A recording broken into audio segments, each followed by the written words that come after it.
I'm going to share with you a piece that was written by a friend, and I have a little preface to the piece that save a, will provide a little context. He lives in a rural area of a red state that is Trump territory. And one day he was in a workplace and people were discussing the first presidential debate between Biden and Trump. They're both Trump supporters wearing buttons and bumper stickers and all. Jay said, "You have to be ready. I know it's scary, but you know, Biden might steal the election." L said with a dead serious face that brooked no argument, "Yeah, it's going to hit the fan. We need to start rounding up Democrats and shooting them now. This is not an idle threat. A well-known gun collector and local Second Amendment, not quote unquote." That's his context. And consequently, he started a anonymous blog in order to be able to express himself freely and safely.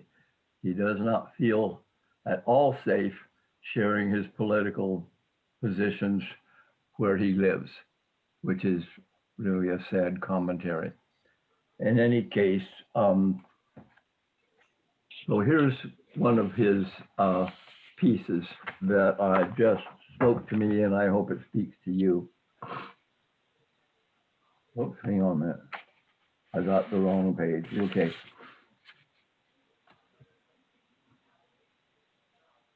Many people accept that human liberty is a valid moral right. The concept was explicit in the U.S. Declaration of Independence.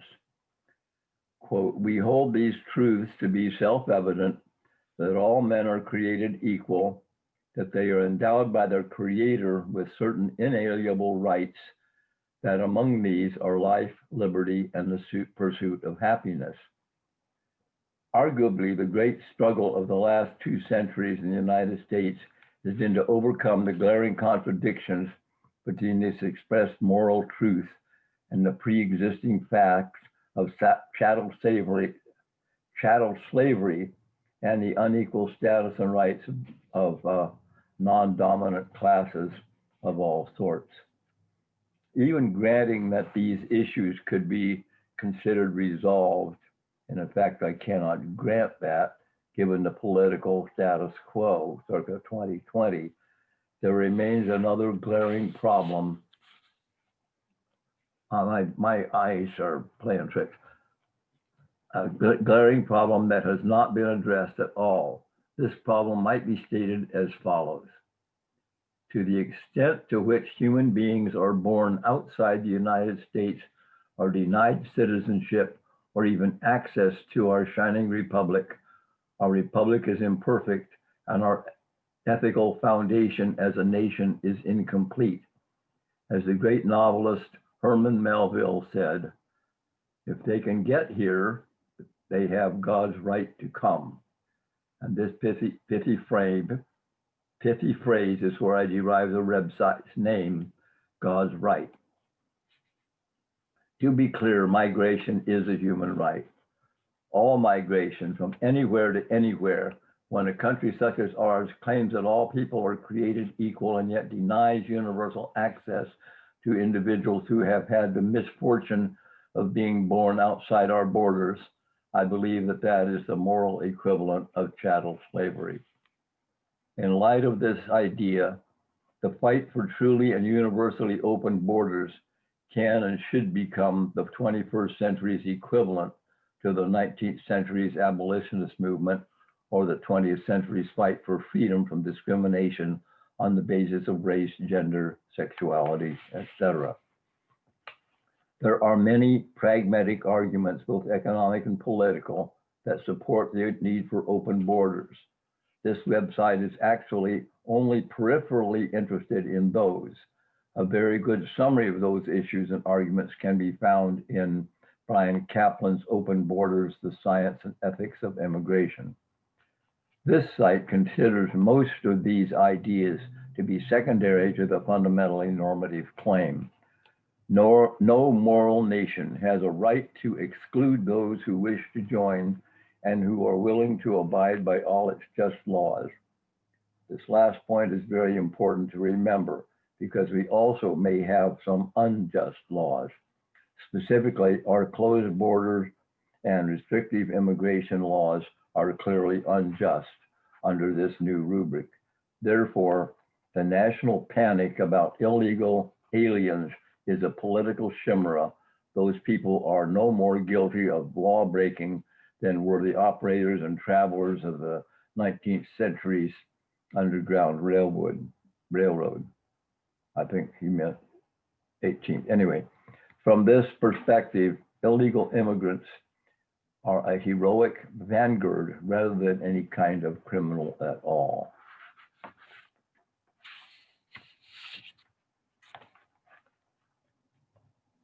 Anyway, that concludes my statement. The writer wishes to remain anonymous and has published it in an anonymous blog called godsright.org. Thank you, Phil. Well, is some heavy and important reflection for us, I think, on this day as we head into the election, but on every day as we consider what it is we are called to be together. Do we have a few minutes for any discussion for this?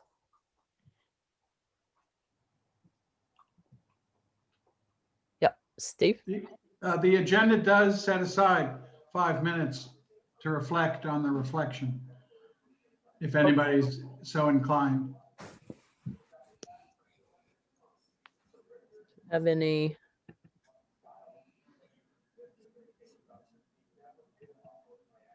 Okay, I don't see any.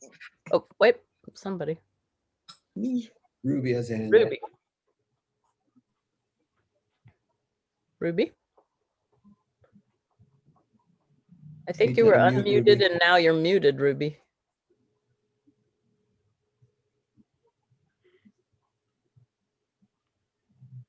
We might have lost Ruby.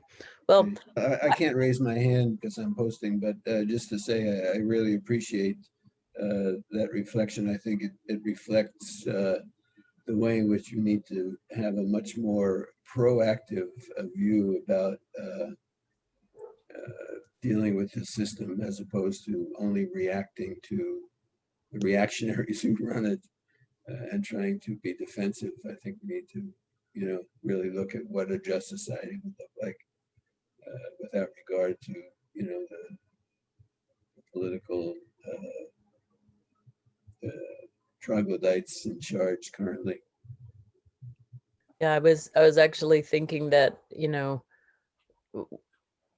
we make steps forward like the EU and the borders there becoming porous and everything, but then when things happen in our economic system or our world, when we become afraid again and then we retreat back and we become very nationalistic and we want to close the borders and tighten everything up. But it's hard. It's sort of that counterintuitive in some ways thing that it's only by being more open and more porous that we're more secure. And I see Ruby's unmuted now. it's hard. Yes. Okay, Ruby. Phil, could you just repeat from where you got that from, that information? A friend who lives in a rural area of a red state, period. Oh. What was the name of the blog, I think, or Yes. something that she was asking? Godsright.org. God's Light. Is that L-I-G-H-T? God's, R-I-G-H-T. God's Right. Okay. Godsright.com. Thank you. That was wonderful. .org. Yes. From the way you went from the guns to the way you went from God to God's right. So I really enjoyed that. Thank you. Bill, I really appreciated you talking about migration as a human right. I really hadn't put that into my human rights archive. And I think that you're absolutely right that most people actually would not want to leave their places where they have been born, Right. or where they're places where they feel at home, and yet they're pushed out. So of course they should be, imagine, like you said, if the slaves had moved, out of the Underground Railway and into the North, and the North had said no way and pushed them back.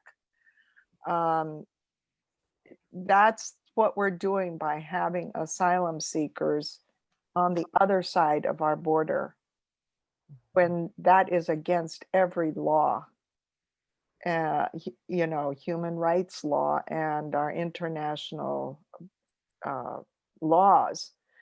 So, thinking about it this way as a human right, should make us all be at that border, opening up the border and forcing, ICE to push back so that we can let people come in and seek the right of asylum.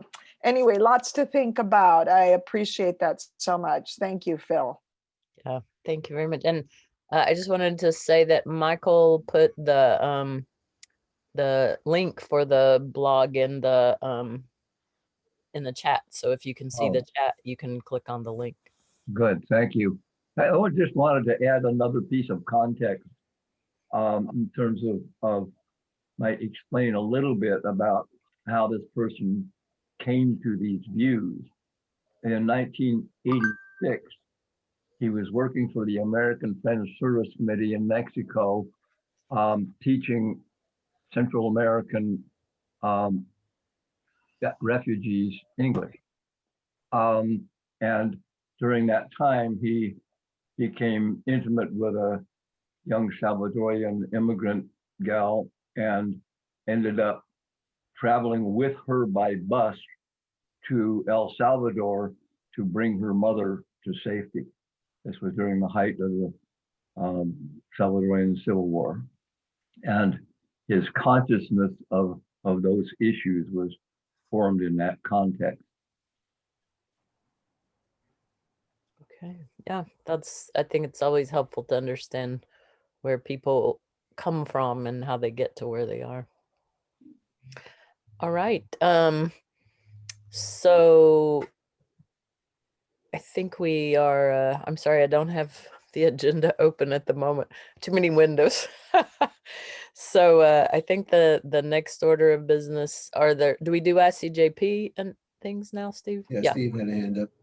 Okay.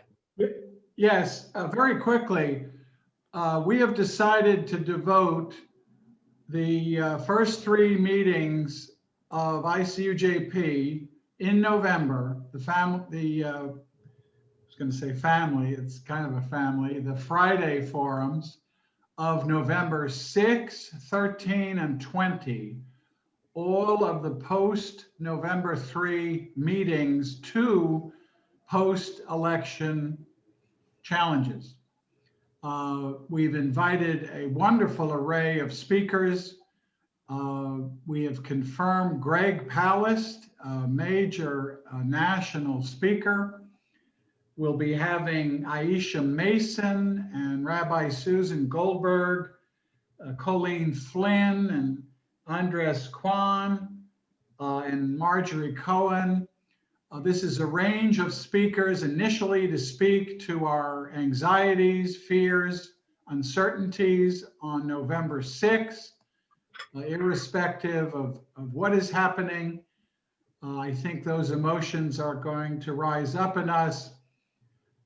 Then on November 13 and 20, we'll dig deep into whatever organizing is going on in the streets to defend the vote or to oppose a coup. We will have lawyers to talk about the Electoral College, legal challenges, the role of governors in overtaking their electors. Whatever options present us, We're going to try to be nimble and flexible and have speakers addressing all of those issues for 3 Fridays. The board decided this is an immensely important period. We also look ahead because this organization has never believed that we have a savior in the White House, regardless of any political party. We know our work is cut out for us. Whatever happens in the election, whoever is elected, we're going to have tremendous responsibilities as a peace and justice organization. So we will be looking to those broader issues in December. But I do hope you will calendar November 6, 13, and 20 for these important meetings. They will be highly interactive with all of us participating with the speakers, trying to get some guidance, some hope, but also to organize. That's been the spirit of ICUJP from its founding. So please join us on each of those Fridays. Tell your friends. I want to say that Teddy, you are now a card-carrying member of ICUJP, and we hope you and Eric will join us in future meetings. Everyone is welcome, and I think you're going to get a taste, and have gotten a taste already, of the nature of this group, and we're very much looking forward and welcoming Eric as well. Thanks, everybody. Okay, so thank you. And yeah, and Carlos was reading a article to me about the work we have, not only to push on the whoever is elected, but also to try to heal some of what ails us in our country with this whole QAnon thing is not small.